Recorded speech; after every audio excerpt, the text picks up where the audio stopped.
Mister হানসে Flick sir, আপনি আমাকে একটু বলতে পারবেন বা বার্সা ফ্যানদেরকে বলতে পারবেন আপনার এই মুহূর্তে টিমের জন্য কোনটা বেশি, লা লিগা না চ্যাম্পিয়ন্স লিগ? আপনার টিম লাস্ট 11 বছর ধরে চ্যাম্পিয়ন্স লিগ জেতে না।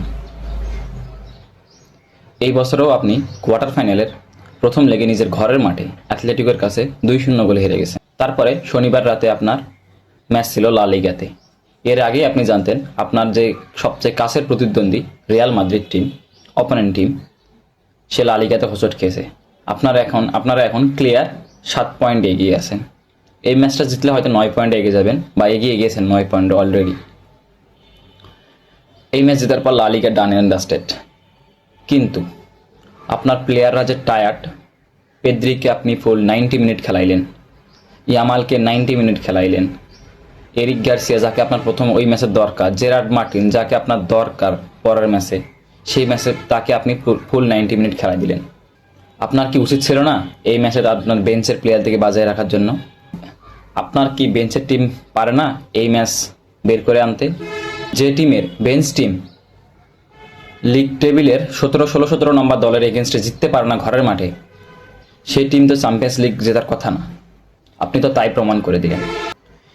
আপনার মিড উইকে ম্যাচ চ্যাম্পিয়ন্স লিগের মহা গুরুত্বপূর্ণ ম্যাচ, আপনি কেন 90 মিনিটস পেদ্রি ইয়ামালকে খেলালেন? পেদ্রি যে টায়ার্ড, সেদিন কি পেদ্রি ফুল 90 মিনিট সার্ভিস দিতে পারবে? ইয়ামালকে আপনি খেলাইলেন ফুল 90 মিনিটস। কেন আপনার ওই জায়গায় রুনি বার্দাসিকে ট্রাই করে দেখতে পারতেন না? মিডফিল্ডে কাসাদোকে পেদ্রির আগে নামানো যাইতো না? পেদ্রিকে পরে সাব করা যাইতো না? না, আপনি করলেন না। আপনি কাকে সাব করাইছেন? রাশফোর্ডকে, যে প্রথম ম্যাচে পুরো অকেজ। আচ্ছা, আপনি বলেন, আপনার টিম ঋণে জর্জরিত, টাকা ছাড়া টাকার জন্য প্লেয়ার সাইন করাতে পারতেছেন না। স্টেডিয়ামের এক কর্নার বিক্রি করে দিতে হয় প্লেয়ার সাইন করার জন্য। প্লেয়ার কেনেন আবার নিবন্ধন করতে পারেন না। এর চেয়ে বড় দুঃখ আর কি হইতে পারে? লা লিগা জিতলেও তো আপনি বেশি টাকা পাবেন না। আপনার টাকা তো আসে মেইনলি ইউসিএল থেকে। আপনি ইউসিএলে ফোকাস করেন না কেন? গত মৌসুমেও আপনি যে লা লিগা জিতলেন, কই আপনার তো তেমন উন্নতি দেখলাম না, টিমের তো ভালো ব্যালেন্স হলো না। কিন্তু আপনি যদি সেদিন চ্যাম্পিয়ন্স লিগে মনোযোগটা দিতেন, চ্যাম্পিয়ন্স লিগ যদি জিততেন ওই গত সিজনে, তাহলে আপনার টিমের আর্থিক অবস্থা কিছুটা উন্নতি হইতো। আপনার কোচের ট্যাকটিক্স, আপনি হাইলাইন খেলাতেই পারেন, আপনি যা চাইবেন তাই করতে পারেন। কিন্তু হাইলাইন কি একটু নিচে নামানো যায় না? একটু 4 আঙ্গুল এই হাইলাইন কি একটু নিচে নামানো যাইতো না? ডিফেন্সে আরেকটু মনোযোগ হওয়া যাইতো না? আপনার মেইন ম্যান সেদিন পাও কুবার্সির রেড কার্ড খাওয়ার পরের ম্যাচ তিনি খেলতে পারবেন না। পরের ম্যাচে আপনাকে স্টার্ট করাইতে হতে পারে এরিক গার্সিয়া, জেরার্ড মার্টিন। সেই এরিক গার্সিয়া, জেরার্ড মার্টিনকেও আপনি এই ম্যাচে শুরু থেকে স্টার্ট দিলেন। এটা কি আপনার খুব দরকার ছিল? আপনার বেঞ্চ টিম যদি আপনাকে কাতালান ডার্বি ম্যাচ না জিতাইতে পারে, তাহলে তো আপনার চ্যাম্পিয়ন্স লিগে ভালো কথার কথা না।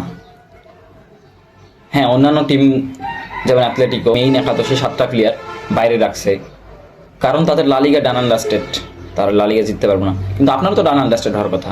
আপনি লিগ লিডার, 7 পয়েন্ট এগিয়ে আছেন। আপনার এই ম্যাচটা অন্তত একটু ছাড় দেওয়া উচিত, আপনার প্লেয়ারদের রেস্ট দেওয়া উচিত। আপনার প্লেয়াররা তো টানা 3টা ম্যাচ খেলতে পারবে না। হ্যাঁ, এই ম্যাচ জেতার পর আমরা লা লিগা ডান আন্ডারস্টেড বলতেই পারি। 9 পয়েন্টের ডিফারেন্স, এটা মনে হয় না রিয়াল মাদ্রিদ ওভারকাম করতে পারবে। তারা ওভারকাম করার চেষ্টাও করতেছে না। আমার মনে হয় না। তারা মূল ফোকাসটা দিয়েছে চ্যাম্পিয়ন্স লিগে, যেহেতু তাদের ঘরের মাঠে 2-1 বলে হেরে গেছে। তাদের মূল ফোকাসটা অ্যালিয়ান্স অ্যারেনায়। আপনার ওখানে হওয়া উচিত ছিল। মেট্রোপলিটনও আপনার ফোকাস রাখা উচিত ছিল, নট নো ক্যাম্প। কারণ আপনি প্রথম লেগ নিজের ঘরের মাঠে হেরে গেছেন। আপনার ওখানে যা 2টা গোল পরিশোধ করতে হবে, 2-0 গোলে পিছায় আছেন। পেদ্রি যদি না থাকে, লাইন ব্রেকিং পাস কে দিবে আপনাকে? ইয়ামাল খেলতে তখন কে গোল করবে? মিডফিল্ডে পেদ্রি যে কত বড় ইম্প্যাক্ট রাখতে পারে আপনি তো জানেন। সেই পেদ্রিকে কেন আপনি 90 মিনিট খেলালেন? স্টার্ট দিলেন তো দিলেন, 45 মিনিট পর তো উঠাই না। ফ্র্যাঙ্কি তো আপনার সুস্থ হয়ে গেছে, ফ্র্যাঙ্কিকে কিছু খেলান। আপনি কোচ, আপনি আমার থেকে ভালো জানেন। দেখেন, আমাদের ইমোশন নিয়ে খেলিয়েন না। এই টিমটা গত 11 বছর ধরে ইউসিএল জেতে না। একটা ইউসিএল তাদের প্রাপ্য।